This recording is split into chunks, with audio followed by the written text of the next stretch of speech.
Hi guys, my name is Rory Wagner, and I'm going to be reading The Wizard of Oz.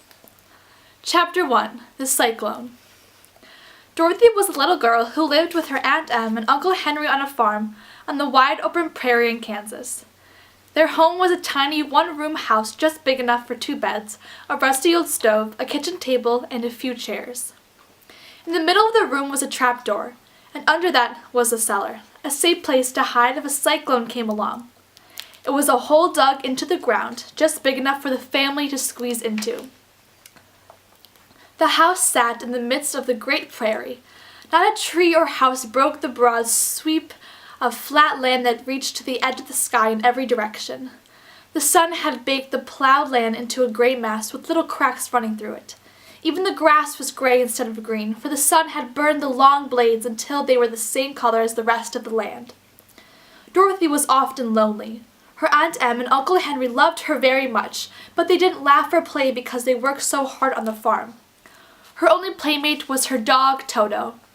He was small and black with long, silky hair, the only thing that wasn't gray from the prairie dust.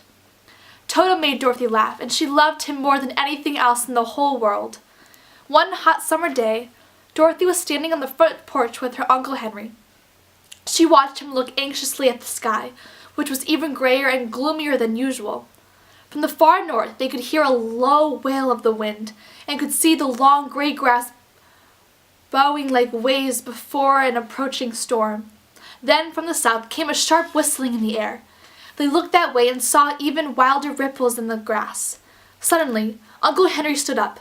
"There's a cyclone coming, Em!" he yelled to his wife, who was in the house. "Get down in the cellar and take Dorothy and Toto. I'll put the cows in the barn." He ran into the wind, which was now strong enough to snatch his hat off his head and send it flying into the sky. Aunt Em ran to a window. One glance told her that danger was coming very swiftly. Frantically, she opened the trapdoor to the cellar. "Quick, Dorothy!" she called as she climbed down into the hole. "Get down in the cellar!"